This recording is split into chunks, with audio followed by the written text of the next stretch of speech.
Hello मेरे प्यारे दोस्तों, आज हम बात करेंगे पाकिस्तान के बारे में। जैसा कि नाम वैसा काम, सामने आप देख ही रहे हैं। जैसे वो दिखता है वैसे वो अपनी हरकत करता है।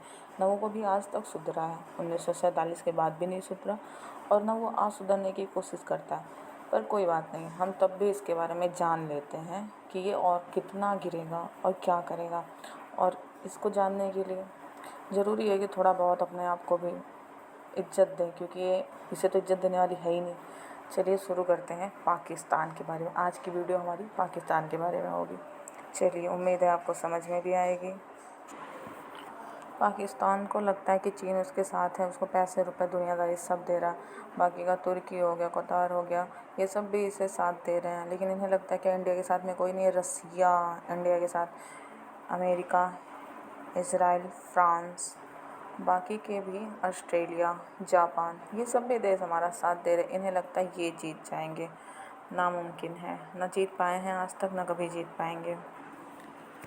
पाकिस्तान में इतनी गंभीर आर्थिक मंदी होने के बावजूद भी वो इंडिया से युद्ध करना चाह रहा है। इंडिया में आतंकवादी हमला करवा रहा है। उसे लगता है चीन उसका भरण पोषण हमेशा करता रहेगा, और उसे लगता है सारी चीज़ें उसे मिलती रहेंगी और कोई कुछ नहीं करेगा। अभी भी वो IMF से लोन लेके अपना काम चला रहा है। ऐसे ही चीन से भी रुपए लेके अपना पालन पोषण कर ही रहा है। सऊदी अरब भी उसे कुछ ना कुछ दे ही रहा है। वहाँ की महंगाई 30% से ऊपर चल रही है।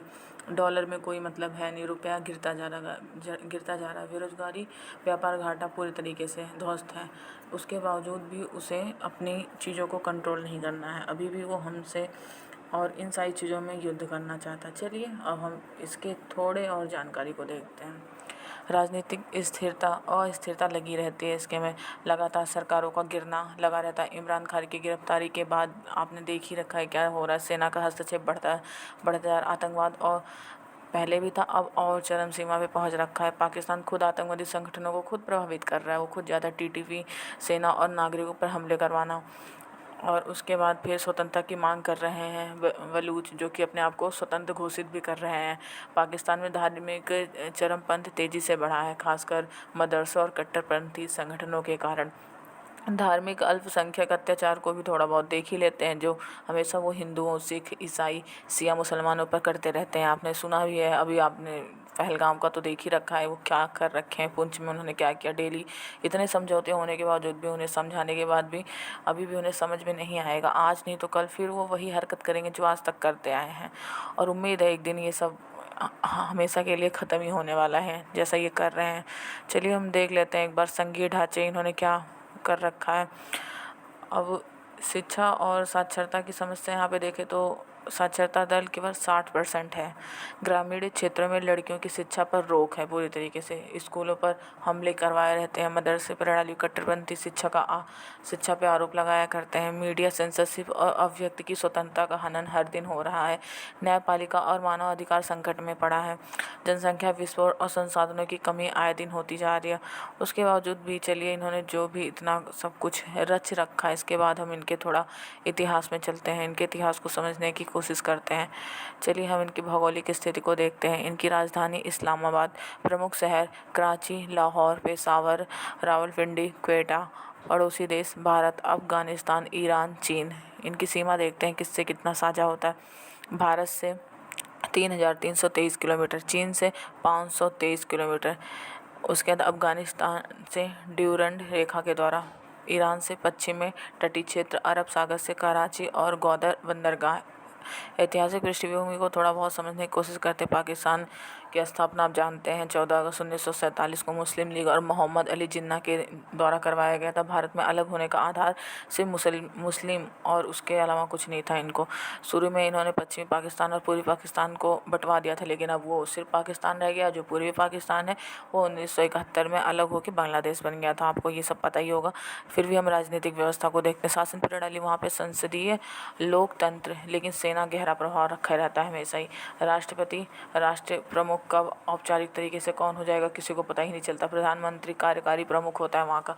संसद द्विसदनीय नेशनल असेंबली और सीनेट द्वारा चलाया जा रहा है। सेना वहाँ पे पाकिस्तान की सेना अत्यंत प्रभावशाली है और कई बार सत्ता पर कब्जा कर लेती, जैसे 1958 में, 1977 में, 1999 में उसने तख्ता पलट कर रखा है। प्रमुख संस्थाएं देखते हैं वहाँ की।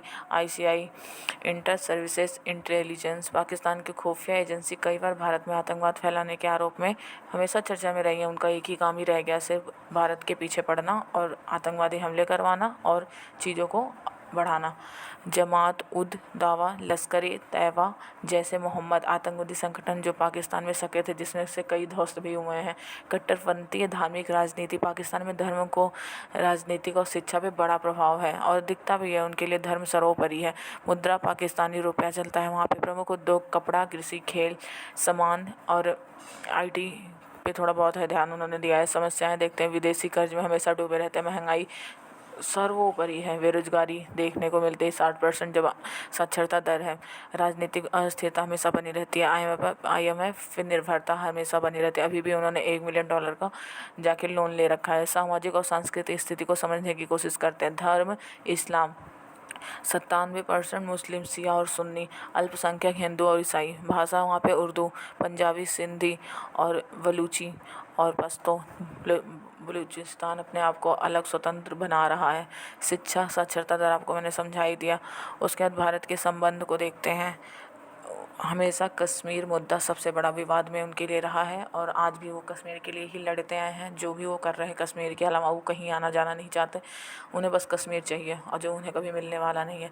3 युद्ध और एक सीमित युद्ध कारगिल उन्होंने करवा ही रखा। आतंकवाद, भारत का आरोप है कि पाकिस्तान आतंकियों को पनाह देता है और ये सिर्फ भारत का आरोप नहीं है, पूरे विश्व का यही आरोप है और वो आतंकवाद वही फैला रखे हैं। व्यापार और खेल को देखते हैं। ये व्यापार कराएंगे जो खुद अपने खाने का हिस्सा नहीं बटा पा रही है, व्यापार और चलेंगे खेल करने, सब कुछ इनके यहाँ सीमित हो रखा है। अंतर्राष्ट्रीय संबंध को देखते हैं। चलिए चीन से, जो बहुत अच्छा इनको लगता है ना, चीन बहुत करीबी है इनके लिए।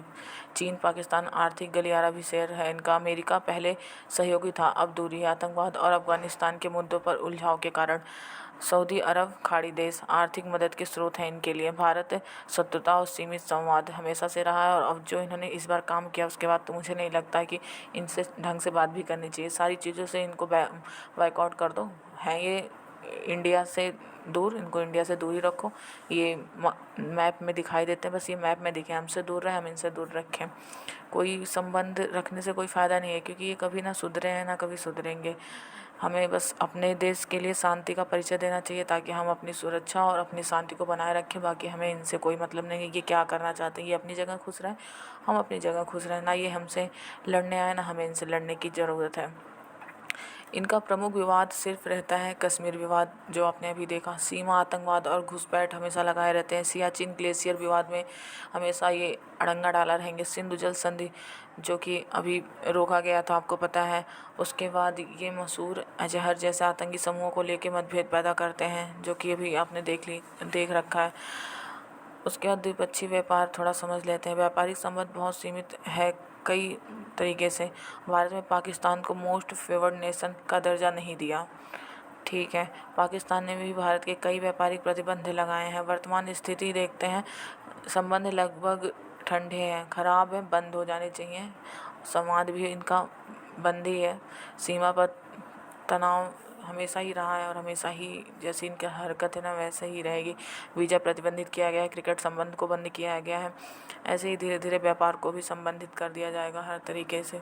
इन्होंने कितने समझौते इनके साथ हो चुके हैं। 1966 में ताशकंद समझौता हुआ था, जिसमें भारत पाकिस्तान युद्ध 1965 के बाद USSR की मध्यस्थता में हुआ था।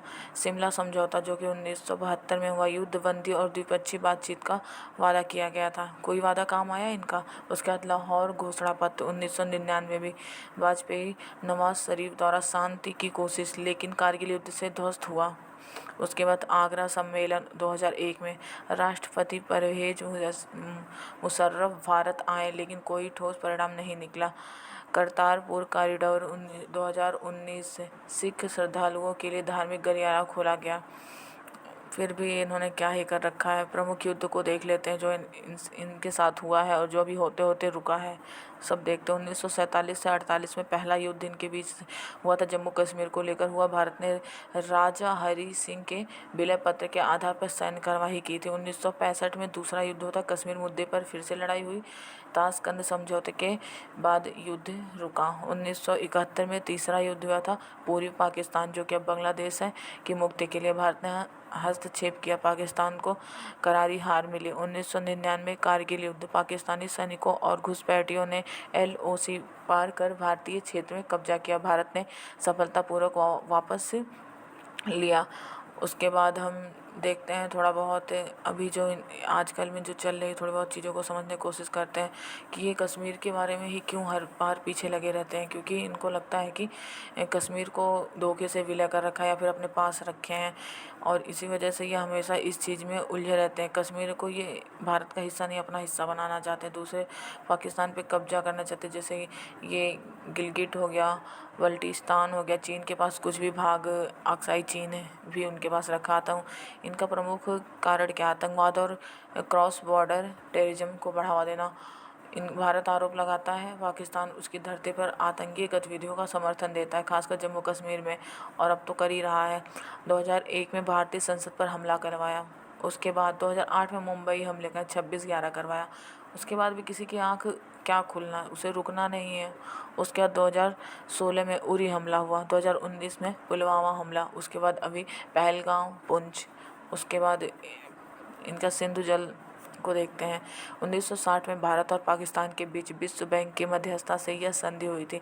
पाकिस्तान आरोप लगाता है कि भारत इस संधि का उल्लंघन करता है, जबकि भारत कहता है कि वह केवल अपने हिस्से का जल प्रयोग कर रहा है, और वो अब अपने हिस्से का नहीं, पूरा जल ही उसका है और वो पूरे जल का ही प्रयोग करे। जो तुम आरोप लगा ही रहे हो तो फिर अच्छे से लगा लो, कुछ मिलने वाला तो वैसे भी नहीं है। दुनिया का सबसे ऊंचाई वाला युद्ध क्षेत्र, लगभग 20,000 फीट पे सियाचिन ग्लेशियर विवाद जो स्थान है स्थिति। 1984 में भारत ने ऑपरेशन मेघदूत के तहत सियाचिन पर नियंत्रण कर लिया है। पाकिस्तान इसे अपना हिस्सा मानता है। LOC और सीमा पर संघर्ष आए दिन लगा रहता है। कश्मीर में भारत पाकिस्तान की वास्तविक नियंत्रण रेखा को LOC घटनाएं लगातार गोलीबारी, घुसपैठ, संघर्ष विराम उल्लंघन होते रहते हैं। कुलभूषण जाधव मामला, भारत के नागरिक कुलभूषण जाधव का पाकिस्तान के जासूसी के आरोप में गिरफ्तार कर लिया। भारत ने इसे अपहरण बताया और हमला इंटरनेट कोर्ट में गया है। इंटरनेट कोर्ट में गया आगे को ये अपनी शकल इसमें मिलाना चाहते हैं। इनको चाहिए कश्मीर, बताइए, अपनी शकल को लेके इधर आना चाहते। क्या मतलब है, जहाँ पे हो वहाँ रहो, जो हमारा है वो हमारे पास रहने दो, जो तुम्हारा तुम अपने पास रखो। लेकिन हरकत कहाँ सुधरेगी। और ये मैप मैंने नहीं बना रखा है, ये मैप खुद गूगल पे आए दिन घूमता है। क्यों घूमता है भाई, तुम्हारी वैसी हरकत है इसलिए ये घूमता है। अगर तुम ऐसा काम नहीं करते और किसी मैप का मजाक नहीं बन जाता है, जैसे तुम्हारे मैप का मजाक बनता है, तुम्हारे देश का मजाक बनता है, क्योंकि तुमने वैसी हरकतें कर रखी हैं, वैसे चीज़ें फैला रखी हैं। मैं नहीं कह रही हूँ ये चीज़ें, ये हर चीज़ें तुमने अपने आप करवाई है, दुनिया कहे आपको, तुमने वैसा काम ही करा है। आगे चलो देख लेते हैं क्या ही इनकी बेइज्जती करनी फालतू की। जो हमारे पास है और जो इनके पास है, हम इन्हें सिर्फ इसी से ही कवर कर सकते हैं। 1000 किलोमीटर के रेंज में ये आ जाएंगे। उसके बाद भी हमारे पास अग्नि 5 है और इनको हमसे लड़ना है युद्ध। पता नहीं कब तक लड़ेंगे, जब तक ध्वस्त नहीं हो जाते तो शायद तब तक लड़ेंगे। जैसे इनकी हरकत है ना, ये मुंह ऐसे ही रहेगा, कभी इस साइड नहीं आने वाला है। जैसे इन्होंने करतारपुर कॉरिडोर पे भी इन्होंने जो करवा रखा है, यह एक सकारात्मक कदम को मानते हैं। इनको लगता है इनके झांसे में फंस जाए, लेकिन इनकी हरकतें ऐसे कोई फंस सकता है। जिससे ये चाहते हैं कि पाकिस्तान ने सिख तीर्थ यात्रियों के लिए करतारपुर साहिब गुरुद्वारा तक वीज़ा फ्री यात्रा की अनुमति दी है, परंतु यह भी विवाद कारण बनता रहता है, क्योंकि भारत को सुरक्षा की चिंता है रहेगी ऐसी हरकत तुम्हारी है। डिप्लोमेटिक संबंधों में तनाव हमेशा देखने को मिलता है। उच्चायुक्तों को वापस बुलाना, व्यापार बंद करना, एयर स्पेस बंद करना तथा सार्क में रुकावट आती जा रही है। इसी तरह थोड़ा हम पहलगाम हमले को भी समझते हैं विस्तार से, जो उन्होंने कर रखा, जिसकी वजह से आज सब कुछ बिगड़ रखा है। इन्होंने 22 अप्रैल 2025 में ये हमला करवाया वैसारन घाटी पहलगाम, जो कि जम्मू कश्मीर में स्थित है। हमलावर की संख्या 5 थी। 26 लोगों की मौत हुई, 20 से अधिक लोग घायल हुए और हमलावर और उन्हें सैन्य वर्दी पहनकर पर्यटन के समूह पर हमला किया था। उन्होंने पुरुषों से उनका धर्म पूछा और जो लोग इस्लामी कलिमा नहीं पढ़ पाए उन्हें गोली मार दी। और जांच में ये पता चलता है कि वहाँ पे शेख सजाद गुल और जो लश्कर-ए-तैयबा के सहयोगी संगठन द रेजिस्टेंस फ्रंट का प्रमुख है, वह वर्तमान में पाकिस्तान के रावलपिंडी में रह रहा है और पहले भी कई आतंकवादी गतिविधियों को शामिल रहा है। अन्य संदिग्ध है कि हाशिम मूसा एक पूर्व पाकिस्तानी कमांडो जो 2023 में भारत में घुसपैठ कर चुका है और कई आतंकवादी हमलों में शामिल रहा है।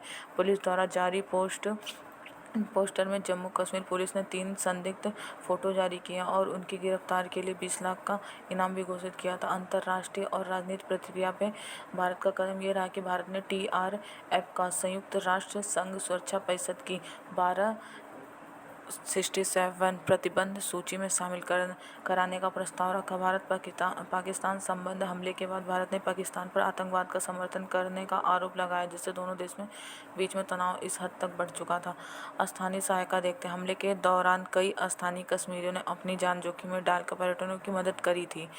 और इसके बाद हम देखते हैं कि इन्होंने हमारे ऊपर इतना बड़ा आतंकवादी हमला कराया, उसी के लिए ऑपरेशन सिंदूर जो है लॉन्च हुआ था, जो 22 अप्रैल 2025 के पहलगांव जम्मू कश्मीर के निर्दोष जो भी 26 लोगों की हत्या हुई थी उनके जो भी उनके ऊपर चीज़ें बीती थी उस हमले को और उनको समर्पण के लिए उन्हें उनके द्वारा जो भी उनके ऊपर बीती उसे समझाने के लिए या फिर अपने बदले में इस चीज़ को पूरा करने में ये हमला करा गया है। और जो हमारे लिए भी बहुत ज़रूरी था उन्हें बताना कि हम ऐसा क्यों कर रहे हैं। इस वजह से यह हमला लश्कर-ए-तैयबा के सहयोगी संगठन के द्वारा किया गया था, जिस पे ये कार्रवाई ऑपरेशन सिंदूर को लॉन्च किया गया। ठीक है, प्रारंभिक स्थिति 24 अप्रैल 2025 को, स्थान आपको मैंने बता ही दिया है। अब हम देखते हैं कि जो अप्रैल में हुआ था उसके मुकाबले में सिंदूर जो लॉन्च हुआ उसमें 18 आतंकवादियों का सफाया हुआ, जिसमें TRF के A++ रैंक वाले कमांडर शामिल थे। 8 मॉड्यूल का भंडाफोड़ हुआ, जिसमें हथियार, नकदी और डिजिटल सबूत बरामद हुए हैं। 3 पाकिस्तानी आतंकवादियों की गिरफ्तारी सीमा के पास से, 20+ स्थानीय सहयोगियों की पहचान, जिन्हें NIA द्वारा पूछताछ के लिए हिरासत में लिया गया है। विशेष महत्व, सिंदूर नाम का प्रतीकात्मक अर्थ समझते हैं। ये भारतीय संस्कृति में स्त्री सम्मान और जीवन रक्षा का प्रतीक है। इस ऑपरेशन का नाम उन निर्दोष पर्यटन महिलाओं के प्रति श्रद्धांजलि और हमले में मारी गई गोली के विरुद्ध में लिया गया था। राजनीतिक और कूटनीतिक असर क्या पड़ा? भारत ने TRF का संयुक्त राष्ट्र में आतंकी संगठन घोषित करने का प्रस्ताव रखा। पाकिस्तान पर कड़ा राजनीतिक दबाव बनाया गया।